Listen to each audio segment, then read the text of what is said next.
Okay, I want you to picture this. It is November 26, 2025, just a few years from now. Right. The world's media has descended on Turkey. We've got cameras, tight security, because Pope Leo XIV is making his very first foreign trip. Which is a huge deal. A new pope's first trip, it really sets the tone for their entire papacy. And he chooses Turkey, Ankara, and then Istanbul. Exactly. And the stated mission is, the standard diplomatic stuff, cementing interfaith dialogue. Building bridges, all that. But then, as the itinerary plays out, something happens. Or rather, something doesn't happen. Yeah. And it makes the entire diplomatic world just stop and stare. The glaring omission. Right. The Pope is visiting Christian sites, he's visiting Islamic sites, he's doing the rounds. But there is one building, arguably the most famous landmark in the entire region, that he intentionally, conspicuously avoids. Hagia Sophia. He doesn't go near it. And let's be honest, you don't go to Istanbul and accidentally skip Hagia Sophia. No, that's like going to Giza and, forgetting to look at the pyramids. Or Paris and ignoring the Eiffel Tower. Precisely. This wasn't a scheduling error. In this scenario, the Pope's refusal to enter is a very specific, very loud political and religious statement. And to understand why a Pope in 2025 would snub a building, you have to peel back 600 years of history? And that is the mission of today's deep dive. Yeah. We're taking this hypothetical incident and using it to blow the dust off one of the biggest files in human history, the Conquest of Constantinople. But we aren't just doing a timeline of a battle. No, we need to look at the two pillars that the source material really emphasizes. First, the practical side. How did a 21-year-old sultan named Mehmed II pull off something that had baffled armies for 8 centuries? We're talking engineering, psychology, the tech. And second, and this is the part that I think often gets missed, the theological engine behind it all. Because for millions of people, this wasn't just a land grab, it was the fulfillment of a prophecy. A prophecy from the Prophet Muhammad, yeah. But there's a massive twist, a debate that is still raging today about whether the conquest in 1453 actually fulfilled that prophecy, or if the real one is still to come. So we've got a snubbed pope, flying ships, we'll get to those, and an apocalyptic prophecy. Let's dive in. Let's get into it. I want to start with the city itself. Constantinople. I think most people know it was the capital of the Byzantine Empire, but the source is painted as, it was this unbreachable fortress. It was the ultimate prize, and the obsession with taking it didn't start with the Ottomans. That's a key insight here. Yeah. If you look at the timeline, the Islamic world had been trying to unlock this city since 696 AD. 696? Wow. That's barely after the founding of Islam. Exactly. This started under Mu'awiya ibn Abi Sufyan, then again in 674, then 717. These were huge campaigns, and they all just hit a wall. Literally. The walls of Theodosius. A triple-layer defensive system that was, for the time, basically invincible. So for centuries, you have these massive armies that march up, stare at these walls, and fail. And it effectively halts Islamic expansion into Europe for hundreds of years. It was this legacy of failure. So by the time the Ottomans rise, there's a psychological weight. Sultan Bayezid I tried in 1391. Failed. Musa Celebi. Failed. Murad II failed. Yeah. It almost feels like a curse. So why keep throwing bodies at it? Because of the prophecy. The hadith attributed to the Prophet Muhammad says, "Verily you shall conquer Constantinople. What a wonderful leader will her leader be, and what a wonderful army will that army be." So every sultan wants to be that guy. Exactly. It's not just about land, it's about spiritual validation. You want to be the one the Prophet spoke about. And that brings us to 1451. A new sultan takes the throne, Mehmed II. Later known as Mehmed the Conqueror. But at this point, he's just a kid, right? He's 21 years old. 21. At 21, I was struggling to figure out my laundry. He's planning the siege of the world's strongest city. But the sources are specific. He wasn't just some brute with a sword, was he? Far from it. And this is where we get a really interesting insight into leadership. Mehmed II was a polymath. The sources say he was fluent in multiple languages, deeply studied in history, geography, science. And intellectual. Yes, and he had been groomed for this specific task since he was a child. It was his obsession. It was his whole identity. It was. His mentors drilled it into him that he was the one in the prophecy. But here's the difference between Mehmed and his predecessors. He didn't just rely on faith. He relied on logistics. Work smarter, not just harder. Precisely. Look at his first moves. They aren't military charges, they were HR moves. He reorganized the army, he raised the salaries of the soldiers. Which sounds kind of mundane, but if you're asking people to run into a hail of arrows, I guess paying them well helps. It professionalized them, he made them feel invested. At the same time, he solidified his religious backing with the scholars. He aligned the spiritual and the material. Okay, so he has the army, he has the motivation. But he still has the geography problem. Constantinople is a peninsula. Right. Water on 3 sides, those massive walls on the 4th. You can't just walk in. So what's the plan? He plays a long game of strangulation. Before he even launches an arrow, he builds a fortress called Rumeli Hisari on the European side of the Bosphorus Strait.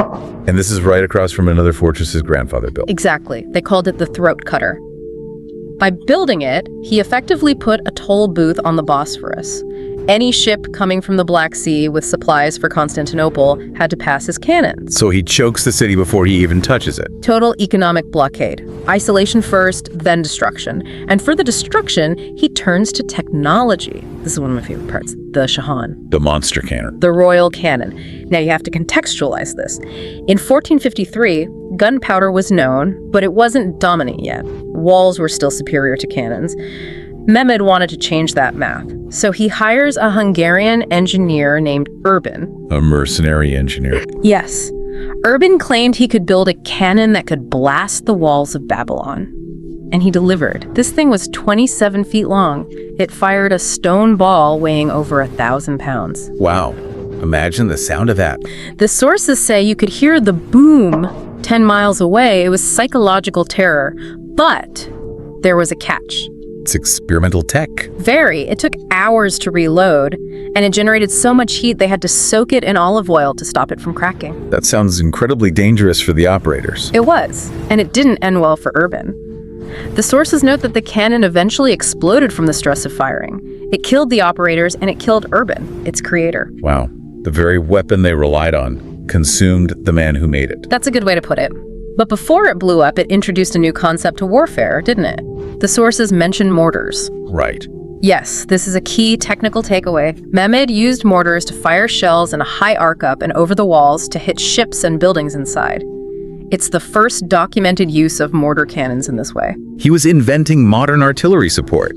So you've got the blockade, you've got these super cannons. The siege begins on April 6, 1453. But it doesn't go smoothly. Not at all. The Romans fought back incredibly hard. Every night, the Ottomans would blast a hole in the wall, and by morning, the Romans' men, women, children would have filled the gap with rubble. It was a stalemate. And the Ottomans had a naval problem. A big one, the Golden Horn. Let's define that for anyone who hasn't looked at a map of Istanbul lately. Sure. The Golden Horn is this deep inlet of water on the northern side of the city. The walls there were weaker, much easier to breach. But the Byzantines had stretched a massive iron chain across the entrance. A literal chain. Huge iron links floating on wooden logs. It physically stopped any ship from entering. The Ottoman Navy was just stuck. So picture the situation. You're Mehmed, you're 21, your big cannon has exploded, your army is taking heavy casualties, the walls keep getting repaired, and your navy is staring at a giant iron chain. Morale in the Ottoman camp is plummeting. The old advisors are saying, see? Told you, it's impossible. Let's pack up. This is the pivot point. This is where he earns the title Conqueror. He looks at the chain. He looks at the steep hill of Galata next to it. And he decides to do something that just clivets. It violates the laws of physics insanity. He decides to go overland. With his ships. With his ships. He basically says, if we can't sail through the water, we will sail over the earth. He orders his engineers to build a road of greased wooden planks up and over the steep hill behind the chain and down into the Golden Horn. And we aren't talking about rowboats here. No, these are massive warships, thousands of soldiers, oxen, pulleys, dragging these things uphill all at night to hide the operation. I just try to imagine being a Roman guard on the wall. You go to sleep, the Golden Horn is empty on your side, you're safe. You wake up the next morning. And an entire enemy fleet is sitting in your harbor. The historian accounts from the Roman side are just chilling. One wrote, "We have never seen or heard of such a thing before." It's not just a tactical move, it's a psychological hammer blow. It was. It told them, there is no rule of nature that will save you. We will drag ships over mountains if we have to. It broke their spirit. It forced the defenders to thin out their lines to protect the sea walls, which weakened the main defense on the land side. It was the beginning of the end. Which leads us to the final day, May 29th, 1453. The final assault. The atmosphere described in the sources is intense. The Ottoman camp wasn't partying, they were fasting and praying, the sound of thousands of men reciting verses over the drums of war. It was a spiritual event. And when the walls were finally breached, there's that specific story about the flag. Hassan al-Udubatli, a legendary figure. He was an officer who led a small group up a battered section of the wall. He's taking arrows, he's fighting, but he manages to plant the Ottoman standard on top of the rampart. And he dies right there. He was martyred almost immediately. He never saw the victory. But the sight of that flag flying on the wall signaled to everyone, Ottoman and Roman alike, that the city had fallen. Now, usually when a city refuses to surrender and is taken by force, what follows is horrific. 3 days of pillage. Yes, but the sources on Mehmed are interesting here. He enters the city later that day. He doesn't ride in beating his chest. He gets off his horse and performs sujood prostration to God in the dust. A moment of humility. And practically, he moved to stop the destruction. He granted safety to the population, secured the places of worship. He wanted a capital, not a graveyard. And he heads straight for the heart of the city, for Hagia Sophia? Right, the Church of Holy Wisdom. For 1,000 years, the center of Eastern Christianity. Mehmed enters, and he orders the adhan, the call to prayer, to be raised inside. In that moment, the Roman Empire effectively ends. Constantinople becomes Istanbul. And the map of the world changes forever. But this brings us full circle to our intro, to Pope Leo in 2025 avoiding that very building. Because Hagia Sophia didn't just stay a mosque, did it? No. It's had a complex life. It was a mosque for roughly 500 years. Then, in 1934, under the modern secular Turkish Republic, it was turned into a museum. A neutral space. A neutral space, which lasted until 2020. In a major move, it was reverted back into a working mosque, and that decision sent shockwaves through the Christian world. So the Pope's snub in our 2025 scenario is a direct response to that 2020 decision. It's a protest. Exactly. It's a statement that the history of that building is still contested. But there is another layer to this, and this is the theological twist. We established that Mehmed was driven by the prophecy. He did it. He took the city. Prophecy fulfilled, right? Case closed. Well, if you ask viewpoint A, yes. Okay, walk us through the viewpoints. So viewpoint A is his historical interpretation. It says, the Hadith predicted a great commander and a great army would take the city.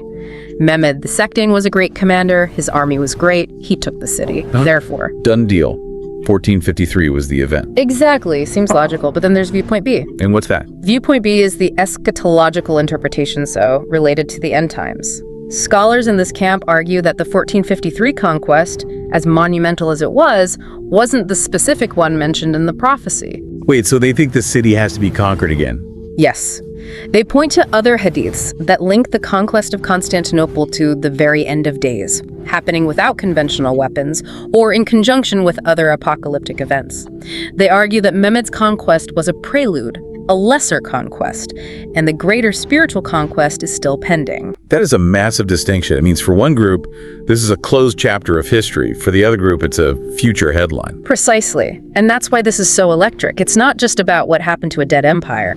It's about what people believe is going to happen to our world. It reframes the whole 2025 scenario. Yeah. If you believe the story isn't over, then who controls the city, who prays in Hagia Sophia, it all carries this weight that goes way beyond politics. It absolutely does. It taps into a narrative of destiny. The end times proponents argue the final conquest is linked to the appearance of the Mahdi or the return of Jesus. They see 1453 as a political victory, but the prophecy as a spiritual singularity. So, in a way, Mehmed II, for all his brilliance, for all his ships over mountains genius, might have just been the opening act. That's the contention, but you can't deny the impact of 1453. It legitimized the Ottoman Empire as the premier Islamic power for centuries. Whether or not it fulfilled the entire prophecy, it certainly fulfilled the ambition of the Islamic world at that time. So what are the big takeaways here? We've gone from high-tech cannons and ships sliding over hills to modern papal politics and end times theology. I think the first takeaway is the power of persistence mixed with innovation. The Ottomans didn't just keep banging their heads against the wall.